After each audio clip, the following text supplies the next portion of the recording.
ఫిలిప్పీలకు రాసిన పత్రిక మనం కొన్ని దినాలుగా ఫిలిప్పీ పత్రికను ధ్యానం చేస్తున్నాం. వర్ష క్రమంలో వచనం కాదు, కానీ కొన్ని సందేశాలు మనం వింటున్నాం.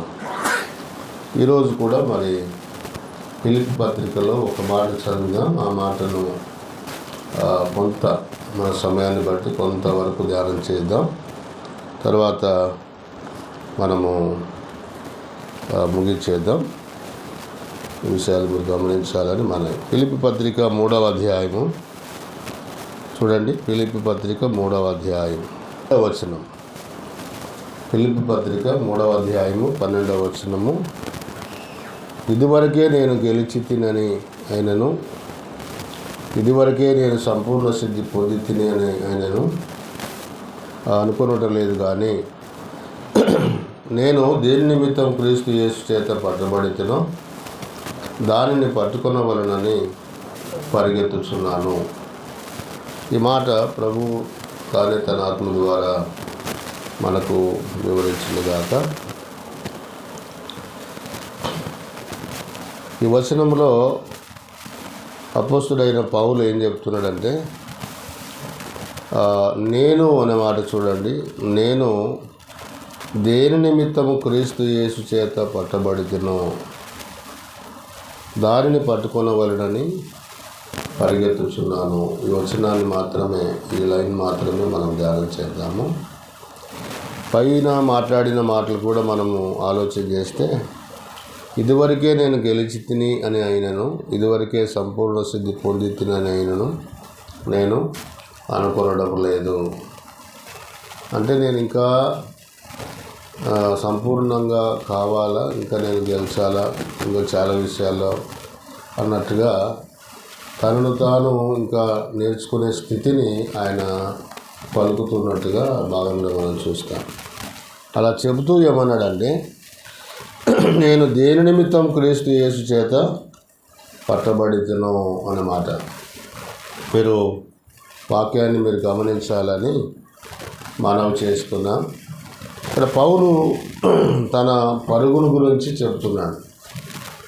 దానిని పట్టుకొనవలనని పరిగెత్తుచున్నాను అని ఇక్కడ రాయబడింది. దేని గురించి పరిగెత్తున్నాడు ఆయన? ఆ మాట చూడండి. నేను దేని నిమిత్తం క్రీస్తు యేసు చేత పట్టబడితేనో దానిని పట్టుకొనవలనని పరిగెత్తుచున్నాను. దేని కొరకు యేసు ప్రభు నన్ను పట్టుకున్నాడో ఆ పట్టుకున్న ఉద్దేశాన్ని నెరవేర్చడానికి నేను పరిగెత్తుచున్నాను అన్నాడు.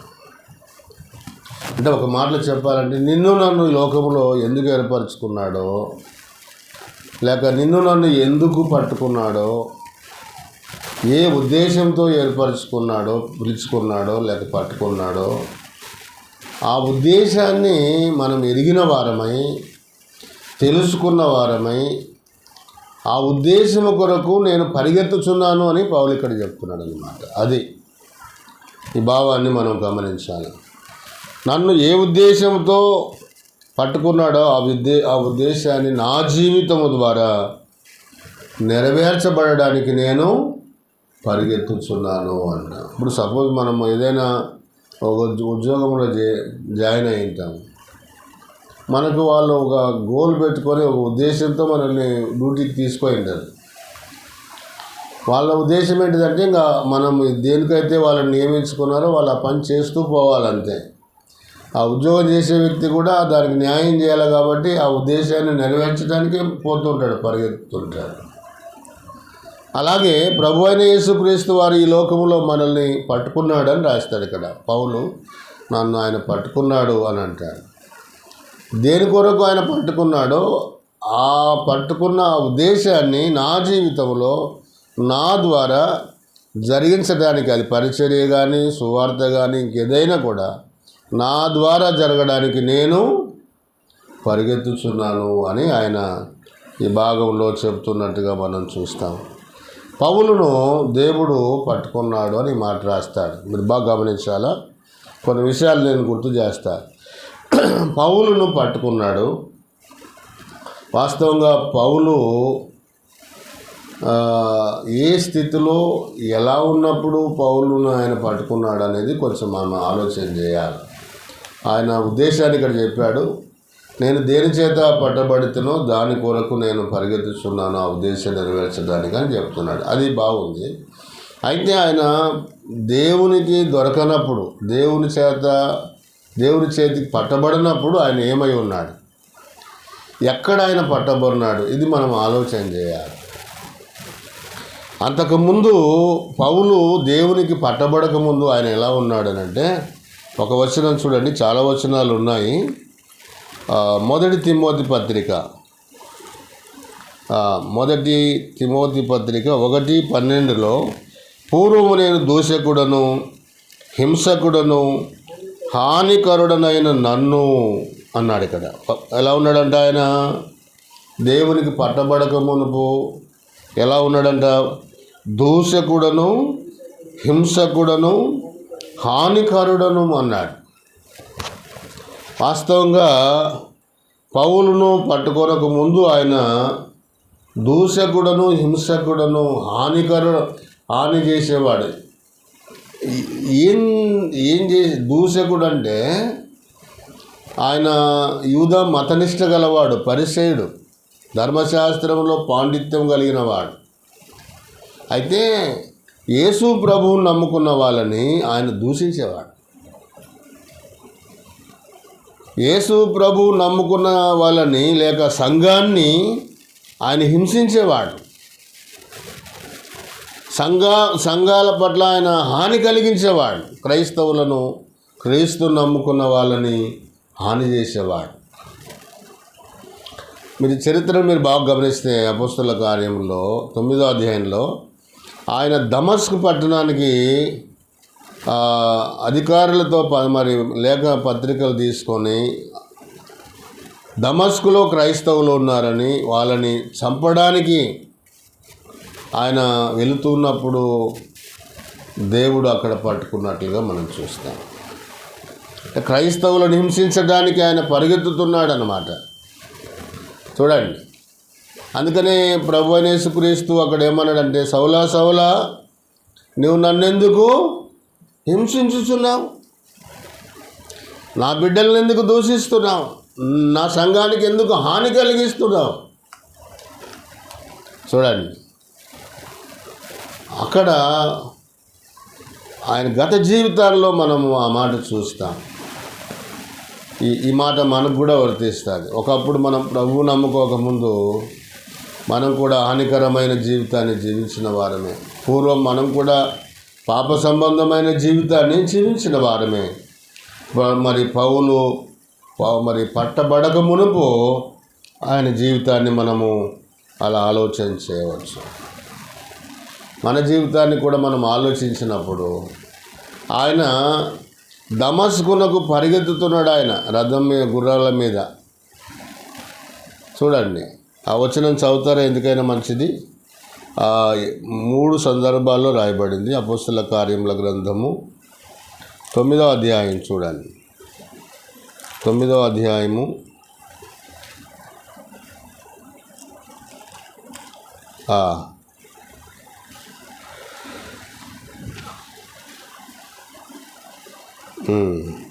2వ వచనం నుంచి, అంటే మొదటి వచనంలో సౌలు ఇంకనూ ప్రభు యొక్క శిష్యులను బెదిరించుటయును, హత్య చేయుటయును తనకు ప్రాణాధారమైనట్టు ప్రధాన యాజకుల యొద్దకు వెళ్ళి ఈ మార్గమందున్న పురుషులనైనను స్త్రీలనైనను కనుగొనినలా వారిని బంధించి యెరూషలేము తీసుకొని వచ్చుటకు దమస్కులోని సమాజముల వారికి పత్రికలు ఇమ్మని అడిగాను. అతడు ప్రయాణం చేయుచు దమస్కు దగ్గరికి వచ్చినప్పుడు అకస్మాత్తుగా ఆకాశం నుండి ఒక వెలుగు అతని చుట్టూ ప్రకాశించాను. అప్పుడు అతడు నేల మీద పడి, సౌలా సౌలా నీవేళ నన్ను హింసించుచున్నావని తనతో ఒక స్వరం పలుకుట. ఇక్కడ చూడండి, ఆయన మరి క్రైస్తవులను హింస పెట్టడానికి, నాశనం చేయడానికి ఆయన వెళ్తున్నట్టుగా, పరిగెడుతున్నట్టుగా మనం చూస్తాం. ఒకప్పుడు మనం కూడా నాశనకరమైన మార్గాలలో పరిగెత్తిన వాళ్ళమే. పాప సంబంధమైన పాపాలకు పరిగెత్తిన వారమే మనం కూడా ఒకప్పుడు మన జీవితాన్ని పరిశీలించినప్పుడు. చూడండి ఒక వచనము, సామెతల గ్రంథం 1:16 చదువుతారా?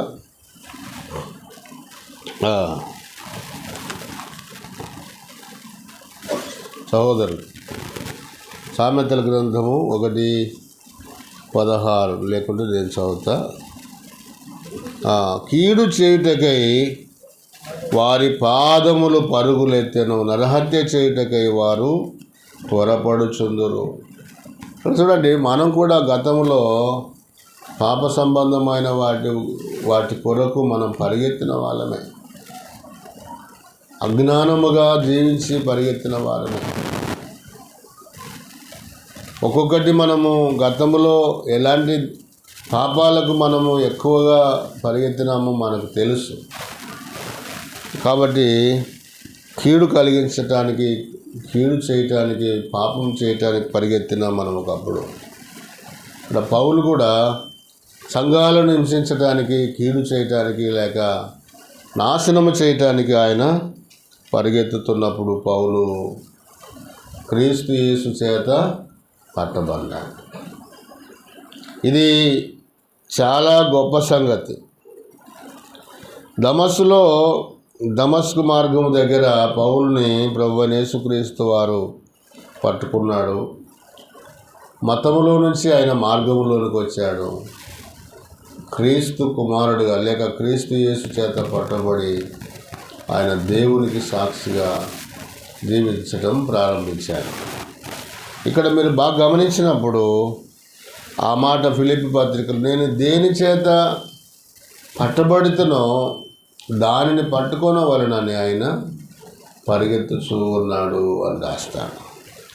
ఇందులో నుంచి నేను కొన్ని విషయాలు నేను గుర్తు చేస్తా. ఇది ఒకటే రోజు ఈ పూటకు మనం ముగించలేము, కానీ ఆయన మనం చదివిన వచనంలో దేని చేత నేను పట్టబడితేనో, ఎందుకు నేను పట్టబడినానో దానికోసం నేను పరిగెత్తుతూ ఉన్నాను అని అన్నాడు. దానికోసం నేను పరిగెత్తుతూ ఉన్నాను. యేసు ప్రభువుని లేక ప్రభువైన యేసుక్రీస్తు వారిని, యేసుక్రీస్తు వారు పౌలుని ఎందుకు పట్టుకున్నాడు? చూడండి, ఎక్కడ పట్టుకున్నాడంటే దమస్కు దగ్గర ఆయనను పట్టుకున్నాడు. అది మీరు గమనించాలా. దేవుడు నిన్ను నన్ను కూడా ఏదో ఒక సందర్భంలో ఆయన మనల్ని కూడా పట్టుకున్నాడు. ఆయన పట్టుకున్నాడు కాబట్టి మనము దొరికాము ఆయనకి. పాప పరుగులు తీస్తున్నప్పుడు, పాప జీవితాన్ని జీవిస్తున్నప్పుడు దేవుడు మనల్ని దర్శించి ఆయన పట్టుకున్నాడు. ఇక్కడ చూడండి, ఆ మాట మనం చదివినప్పుడు ఎందుకు పౌలుని ఆయన పట్టుకున్నాడంటే, గలతీ పత్రికలో చాలా విషయాలు ఉన్నాయి, కానీ ఈ భాగంలో నేను గుర్తు చేస్తా. గలతీ పత్రిక 1వ అధ్యాయం 15వ వచనం, అయినను తల్లి గర్భమునందు పడినది మొదలుకొని నన్ను ప్రత్యేకపరిచి తన కృపచేత నన్ను పిలిచిన దేవుడు నేను అన్యజనులలో తన కుమారుని ప్రకటించవలనని, ఈ మాటలు చూడండి, నేను అన్యజనులలో తన కుమారుని ప్రకటింపవలనని ఆయనను నాయందు బయలుపరపని అనుగ్రహించినప్పుడు. చూడండి, అంటే యేసుక్రీస్తు పౌలు ద్వారా లోకానికి బయలుపరచబడాలి. ఈ పాయింట్స్ మీరు బాగా కోట్ చేయాలి. అన్యజనులలో తన కుమారుని ప్రకటించడానికి పట్టుకున్నాడు. పౌలు జీవితం ద్వారా క్రీస్తు బయటికి కనబడాలి. ఈ పాయింట్ మీరు గమనించాలి. అందుకొరకే ఆయనను పౌలు పట్టుకున్నట్టుగా మనం చూస్తాం. ఆ ఉద్దేశాన్ని పౌలు ఎరిగి ఉన్నాడు. క్రీస్తు యేసు నన్ను ఎందుకు పట్టుకున్నాడో, దేనికోసం పట్టుకున్నాడో ఆ ఉద్దేశము పౌలు ఎరుగు. అందుకని ఈడ మాట చెప్తున్నాడు, నేను అన్యజనులలో క్రీస్తును ప్రకటించడానికే దేవుడు తల్లి గర్భమందే నన్ను ఏర్పరుచుకున్నాడు. ఇక్కడ ఆయన దేవుడు అనే పదాన్ని ఇక్కడ మనం గమనిస్తాము. దమస్కు దగ్గర ప్రభు అయిన యేసుక్రీస్తు వారు అన్నాడు, సౌలా సౌలా నన్ను ఎందుకు హింసించుచున్నావు, అంటే నా సంఘాన్ని ఎందుకు హింసించుచున్నావు అని అక్కడ ప్రభువైన యేసుక్రీస్తు వారు పట్టుకున్నాడు. ఆ తర్వాత ఆయన సేవకు ఎలా పంపబడినాడంటే పరిశుద్ధాత్మ ద్వారా. అంతియోకయ సంఘములో వారు ప్రభువుని సేవిస్తూ ఉపవాసం చేస్తూ ఉండగా పరిశుద్ధాత్మ, నేను పౌలును బర్నబాను పిలిచిన పని కొరకు వారిని ప్రత్యేకపరచుము అని అన్నాడు. చూడండి, పౌలు యొక్క పిలుపు లేక పౌలు యొక్క ఏర్పాటు తండ్రి అయిన దేవుడు తల్లి గర్భం ముందే ఆయన ఏర్పరిచినాడని, ప్రభు అయిన యేసుక్రీస్తు దమస్కు మార్గం దగ్గర ఆయన పట్టుకున్నాడని, అలాగూ సంఘము ద్వారా పరిశుద్ధాత్ముని ద్వారా ఆయన పంపబడినాడని, సంఘము ద్వారా పంపబడినాడని, పరిశుద్ధాత్ముడు ఏర్పరిచి పిలిచినాడని మనం చూస్తాం.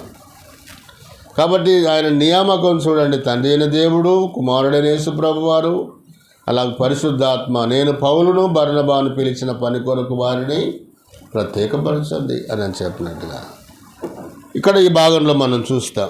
కాబట్టి ఇక్కడ నేనేం చెప్పాలనుకున్నాను, ఇక్కడ ఏం చెప్పబడిందంటే పౌలును దేవుడు ఏ ఉద్దేశంతో పట్టుకున్నాడు, దేని కొరకు ఆయనను పట్టుకున్నాడో అది ఎరిగి ఆయన మరి ప్రయాసపడుతున్నాడు అనే భావన మనం చూస్తాం. చూడండి, అపొస్తల కార్యముల గ్రంథము అపొస్తల కార్యముల గ్రంథం 20వ అధ్యాయము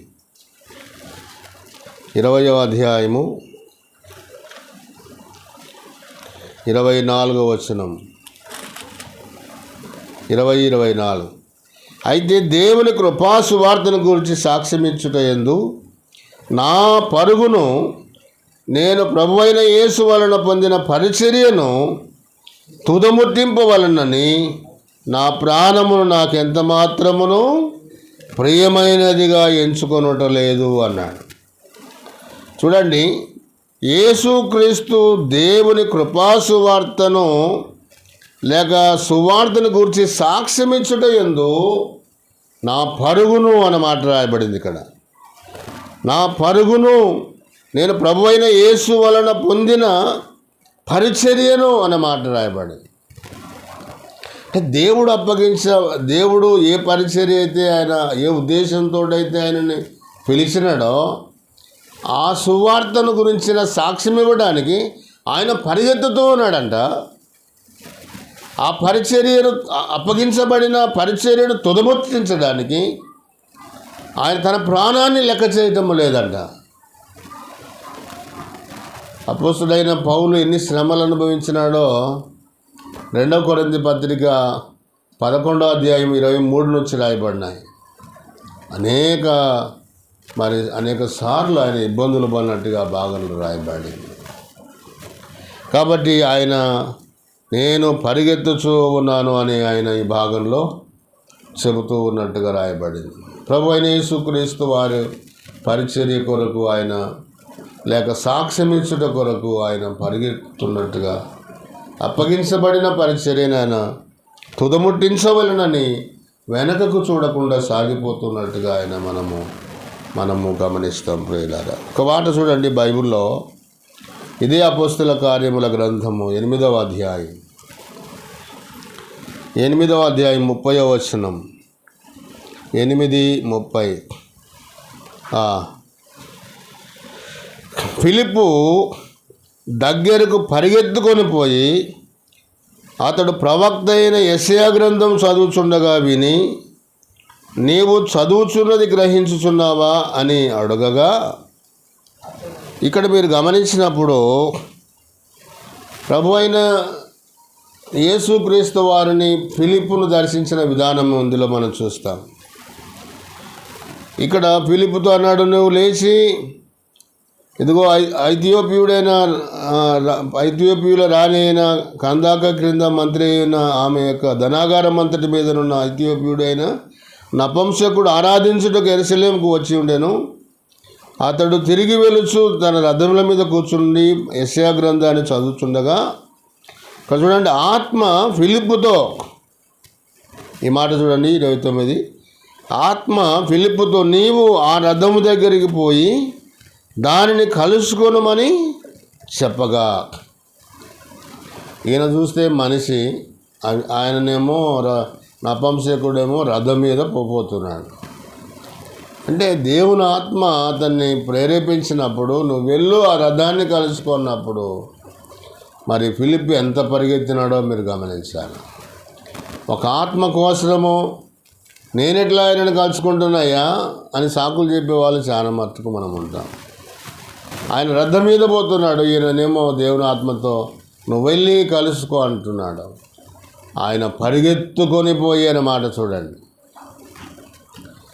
యెషయా గ్రంథం చదువుతుండగా నాకు త్రోవ చూపుకుంటే నాకు ఎట్లా తెలుస్తుందని అన్నప్పుడు ప్రభు అయిన యేసుక్రీస్తు గురించి ఆయన లేఖనాలను చూడండి. ఒక మాట 35వ వచనం, అప్పుడు ఫిలిప్పు నోరు తెరిచి ఆ లేఖనములను అనుసరించి అతనికి యేసును గూర్చిన సువార్త. ఇక్కడ ఒక పాయింట్ మీరు గమనించాలి, అతడు పరిగెత్తుకొని పోయి అన్నమాట. చూసినారా మాట? అంటే మన జీవితంలో కూడా ఇది ఉండాలి. కనీసం ఒక్క ఆత్మనైనా ప్రభు దగ్గరికి తీసుకురావడానికి మనం పరిగెత్తాలి. సంఘము పరిచర్య కొరకు ఎందుకు మనం రక్షించబడినాము, ఎందుకు ఈ లోకంలో జీవిస్తున్నాము? ప్రభువు మనకు అప్పగించిన పరిచర్య మనకు కొంచెమైనా కొంత అర్థమైతే చాలు, ఆ పరుగు మనం కూడా కొంత తీయడానికి అవకాశం ఉంది. పాత నిబంధనలో ఒక భక్తుడు పరిగెత్తినట్లుగా ఉంది చూడండి. రాజుల గ్రంథం మొదటి రాజుల గ్రంథము పాయింట్ చూద్దాం. 18వ అధ్యాయం 46వ వచనం. 18:46 యెహోవా హస్తము ఏలియాను బలపరచగా అతడు నడుము బిగించుకొని అహాబు కంటే ముందుగా పరిగెత్తుకొని పోయి ఇజ్రాయేలు గుమ్మము వద్దకు వచ్చాను. ఈ అహాబేమో మరి రథం మీద పరిగెత్తుతున్నాడు. ఈ ఏలియా యెహోవా హస్తం ఏలియాను బలపరచగా అతడు నడుము బిగించుకొని అహాబు కంటే ముందుగా పరిగెత్తుకొని వెళ్ళాడు. చూడండి, మనము కూడా సువార్త సేవలో ఒకరికంటే మనం ముందుగా ఉండాలి. పరిచర్యలో దూసుకుపోవాలి. వాక్యం చదవటంలో, ప్రార్థన చేయటంలో, సంఘంలో పరిచర్య చేయటంలో, సువార్త చెప్పటంలో నీ వంతు, నీ పాత్ర ఏమి అని మనం అడిగితే ప్రభువు కొరకు మనం అలాంటి తీవ్రత కలిగి ఉండాలి. పౌలు కూడా ఒకసారి ఏమన్నాడంటే, అయ్యా నువ్వు యెరూషలేము పోవద్దు, నువ్వు అరెస్ట్ అయిపోతావు, వాళ్ళు నిన్ను బంధిస్తారు అని చెప్తే పౌలు ఏమన్నాడు తెలుసా? నన్ను ఎందుకు మీరు భయపెడుతున్నారు, మీరెందుకు నన్ను అధైర్యపరుస్తున్నారు? నేను ప్రభు అయిన యేసుక్రీస్తు కొరకు చనిపోవటకైనను. ఇక్కడ ఏలియా కూడా అహాబు రథము కంటే ముందుకు వెళ్ళాడు. మీరు చూడండి, వాస్తవంగా ఆ చరిత్ర మనం ఇప్పుడు వివరించడానికి సమయం చాలదు, కానీ ఆయన ఆసక్తిని, ఆ కమిట్మెంట్ని మనం గమనించాలి. ఏలియాని గురించి ఈ మాట పౌలు గురించి చెప్పిన మాట నేను గుర్తు చేస్తా ఒకసారి చూడండి.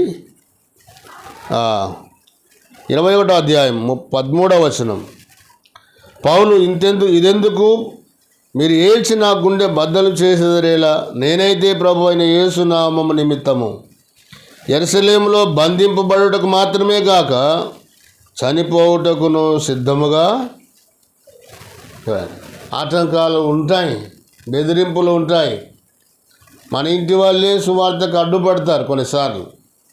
పరిచర్యకి ఏం పోతావులే, ఇంట్లో చేసుకుంటే సరిపోతుంది కదా ప్రార్థన, సంఘానికి ఎందుకు పోవాలా, ఈడ లేదా ప్రార్థన చేసుకో, ఈడనే సంఘానికి ఎందుకు పోవాలి, సువార్తకే పోవాలి, ఏమి వాళ్ళు చేస్తారు. ఇట్లాంటివి మనకు ఆటంకాలు. ఇక్కడ వీళ్ళు కూడా పౌలు యెరూషలేము పోవద్దు, నేను అక్కడ బంధిస్తారు అని చెప్పి భయపడిస్తున్నారు. ఏలియా కూడా భయపడినటువంటి వాడు కాదు. కొన్ని సందర్భాల్లో ఆయన ఒకసారి 19వ అధ్యాయంలో భయపడినట్టుగా ఉంది. నేనేం పితరుల కంటే గొప్పవాడిని కాదు, ఇంత మటుకు కాదు. సహజంగా మనం మానవులు కాబట్టి కొన్నిసార్లు అలా ఉంటుంది. అయితే దేవుడు మనల్ని సిద్ధపరిచే కొలది మనము దేవుని పరిచర్యల ముందుకు సాగిపోవాలి. పౌలు ఇక్కడ నేను ప్రభు అయిన యేసుక్రీస్తు కొరకు ప్రాణం పెట్టడానికైనా నేను సిద్ధముగా ఉన్నాను అని ఆయన చెప్తాను. యేసుక్రీస్తు వలన పొందిన పరిచర్య కొరకు పౌలు ఎంతటి త్యాగం చేస్తున్నాడో మీరు గమనించాల్సిన అవసరం ఎంతైనా ఉంది. ఆయన జీవితంలో పౌలు చాలా విషయాలు నేను ఈ సమయంలో నేను గుర్తు చేయవచ్చు, కానీ నా సమయం అయిపోయింది, 10 దాటిపోయింది. ఒక 2 వచనాలు చెప్పి నేను ముగిస్తా. చూడండి, ఫిలిప్పీలకు రాసిన పత్రిక 2వ అధ్యాయం 16వ వచనం. మనకు తెలిసిన వచనం ఇది కూడా, 2:16.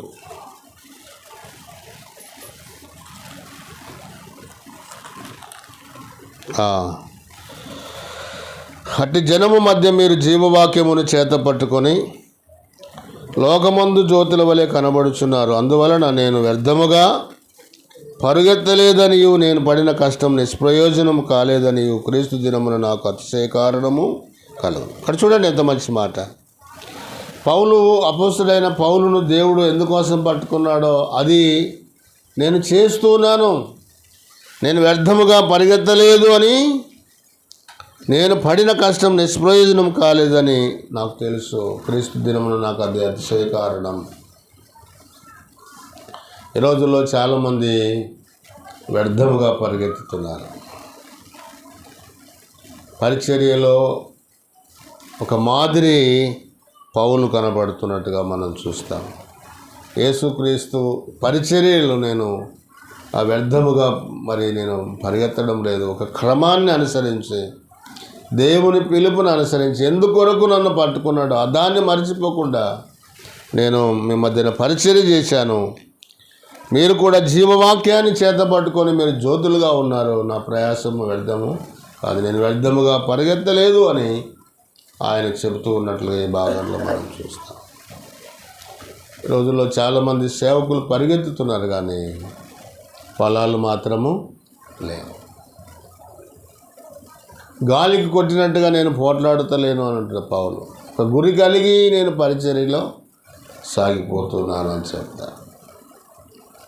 కాబట్టి పౌలు అంటాడు, ఇదే 1 కొరింథీ పత్రిక 9:20లో, పందెపు రంగమందు పరిగెత్తు వారందరూ పరిగెత్తుదురు కానీ, చాలామంది సేవకులు పరిగెత్తుతున్నారు కానీ ఒక్కడే బహుమానం పొందునని, బహుమానం పొందునట్లుగా మనం పరిగెత్తాలా, ఆత్మలు రక్షించబడినట్లుగా మనం ప్రయాసపడాలా, పరిచర్య చేయాలి. దేవుని మెప్పును ఆశించి మనము తగ్గించుకొని దేవుని పరిచర్య చేయవలసిన వారమై ఉన్నాం. ఒక మాట చూడండి, నేను ముగిస్తా. తిమోతి పత్రిక ఆయన చివరి మాటలు ఒకసారి చదివి ప్రార్థన చేద్దాం. తిమోతి పత్రిక అపోస్తుడైన పౌలు తిమోతికి రాసిన 2వ పత్రిక 7వ వచనం. మంచి పోరాటం పోరాడి తిని, నా పరుగు కడముట్టించి తిని, విశ్వాసమును కాపాడుకొంటిని అన్నాడు. ఇక్కడ ఏమన్నాడంటే నా పరుగు కడముట్టించి తిని అన్నాడు. ఇప్పుడు ఆ వచనం చదవండి. ఫిలిప్పీలకు రాసిన పత్రిక మనం చదువుకున్న వచనము 3:12 వచనం. నేను దేని నిమిత్తం క్రీస్తు యేసు చేత పట్టబడితునో దానిని పట్టుకొనవలెనని పరిగెత్తుచున్నాను. దేని నిమిత్తం ప్రభువైన యేసుక్రీస్తు వారిని పౌలు ప్రభువైన యేసుక్రీస్తు వారు పౌలుని పట్టుకున్నాడో ఆ ఉద్దేశం ఆయన ఎరిగి ఉన్నాడు. ఎరిగి అన్ని జనులలో సువార్తను ప్రకటించాడు. అంతేకాదు ఆసియా, ఐరోపా ప్రాంతాలంతా తిరిగి అనేక సంఘాలు స్థాపించాడు. నేను ఆ భాగం చదవలేదు, కానీ 2వ కొరింథీ పత్రికలో ఆయన సాక్ష్యం చెప్పాడు. ఆయన ఎంత ప్రయాసపడ్డాడో, ఆత్మలు సంపాదించడానికి ఎంత ప్రయాసపడ్డాడో, ఒకసారి నేను ఒక అవుట్లైన్గా చదువుతా, ఒకసారి ఈ భాగం కూడా మనం చదవాలా. 11వ అధ్యాయం 2వ కొరింథీ పత్రిక 23వ వచనం 11-23 చదువుతా. వారు క్రీస్తు పరిచారకుల వెర్రివారి వలె మాట్లాడుతున్నాను నేనును, మరి ఎక్కువగా క్రీస్తు పరిచారకు మరి విశేషముగా ప్రయాసపడుతున్నా అంటాడు పౌలు. అనేక పర్యాయాలు చెరసాలలో ఉంటిని, అపరిమితముగా దెబ్బలు తింటిని, అనేక మార్లు ప్రాణాపాయాల్లో ఉంటిని, యూదుల చేత 5 మార్లు 1 తక్కువ 40 దెబ్బలు తింటిని, 3 మారు బెత్తములతో కొట్టబడి తిని, ఒకసారి రాళ్లతో కొట్టబడి తిని, 3 మారు ఓడ పగిలి శ్రమ పడి తిని, ఒక రాత్రింబగులు సముద్రంలో గడిపి తిని, అనేక పర్యాయములు ప్రయాణములోను, నదుల వలనైన ఆపదల్లోనూ, దొంగల వలనైన ఆపదల్లోనూ, నా స్వజనుల వలనైన ఆపదల్లోనూ, అన్యజనుల వలనైన ఆపదల్లోనూ, పట్టణములోను ఆపదల్లోను, అరణ్యములో ఆపదల్లోను, సముద్రములో ఆపదల్లోను, కపట సహోదరుల వలన ఆపదల్లోనూ ఉంటిని. ప్రయాసముతోనూ కష్టముతోనూ, తరచుగా జాగరణలతోనూ, ఆకలి దప్పులతోనూ, తరచుగా ఉపవాసములతోనూ, చలితోనూ, దిగంబరత్వంతోనూ ఉంటిని. ఇంకనూ చెప్పవలసిన అనేకములు ఇవియుగాక సంఘములన్నిటిని కూర్చిన చింతయు ఈ భారము దినదినము. దేవుని చేత పట్టబడిన పౌలు ఏ ఉద్దేశముతో ఆయన పట్టుకున్నాడో ఆ ఉద్దేశాన్ని తన జీవితంలో అన్ని కోణాల్లో ఆయన శ్రమలు అనుభవించాడు. చూడండి, అందుకనే ఆ తిమోతి పత్రికలో ఆయన అంటాడు, నా పరుగును తుదముట్టించాను. ఈ రోజుల్లో పరుగు ఆపేసుకుంటున్నారు చాలామంది. నా చేత కాదు సేవ చేయటం, మధ్యలోనే ఆగిపోతుంది సేవ. చూడండి, క్రీస్తు కొరకు బ్రతకడము సాధ్యం కాక బతుకు ఆఫ్ చేసుకుంటున్నారు. ఇంకా నా చేత కాదబ్బా దేవుని కొరకు జీవించలేనని విశ్వాస జీవితాన్ని మరి చల్లారిపోగొట్టుకుంటున్నారు. ప్రభు కొరకు వెలిగించబడలేకపోతున్నారు, ప్రభు కొరకు సాక్షిగా జీవించలేకపోతున్నారు. మంచిదే, మన ప్రభు అయిన యేసుక్రీస్తు ఒక మాదిరి చూపించాడు. ఆ మాదిరిలో మనం పోవాల్సిన అవసరం. పౌలులాగా మనం కూడా అలా జాగరణలో అపాయాల్లో ఉండాలని కాదు, కానీ మనకు దేవుడు ఏ మేరలో శ్రమలను అనుమతిస్తాడో, ఏ మేరలో ప్రభు మనకు కష్టాలను ఇస్తాడో దాన్ని అనుభవించడానికి మనం సంసిద్ధముగా ఉండాలి. అపోస్తుడైన పౌలు క్రీస్తు వలె ఆయన శ్రమ పన్నాడు. పౌలు క్రీస్తు తర్వాత పౌలే. అందుకనే మీరు నన్ను పోలి నడుచుకోండి అన్నాడు. ఎవరు చెప్పలేరు ఆ మాట, పౌలు మాత్రమే చెప్పగలరు. కాబట్టి ప్రియులారు, ఇక్కడ మనము పరిగెత్తాల, పౌలు పరిగెత్తినట్లుగా మనం చూస్తాము. ఈ విషయాలు మనం మనసులో పెట్టాలా. ఇంకా అనేక విషయాలు నేను చెప్పడానికి ఇప్పుడు సమయం లేదు, కానీ ఇది ఒక చిన్న మాట. పరిగెత్తుట అనే పదములో మనము దేనికోసం పరిగెత్తుతున్నాము, మనం దేనికోసం జీవిస్తున్నాము? క్రీస్తు కొరకు, ఆత్మల కొరకు, పరిచర్య చేయట కొరకు, సంఘము కొరకు ఏదైనా కొంత పరిగెత్తుతున్నామా, తీవ్రత కలిగి ఉన్నామా అనేది కొంత మనం పరిశీలన చేసుకోవాల్సిన అవసరం ఎంతైనా ఉంది. ఇది ఒక పార్ట్. ఏం చెప్పినానంటే, నేను దేని చేత రక్షించబడినానో, ప్రభు నన్ను దేని కొరకు పట్టుకున్నాడో, రక్షించుకొని పిలిచి ఏర్పరచుకున్నాడో ఆ ఉద్దేశాన్ని నెరవేర్చడానికి, నా జీవితం ద్వారా నెరవేర్చడానికి నేను పరిగెత్తుతూ ఉన్నాను అన్నమాట ఇప్పుడు మనం ఒక కోణంలో ధ్యానించాం. అయితే ఇక్కడ ఒక ప్రశ్న వేసుకొని మనం ధ్యానం చేయాలి నెక్స్ట్ వీక్లో. ఏంటిదంటే, దేవుడు ఎందుకు పౌలుని పట్టుకున్నాడు? అది మనము ధ్యానం చేద్దాం. వచ్చే వారం ప్రభుత్వం అయితే దేవుడు తన మాటలు దీవించుగాక.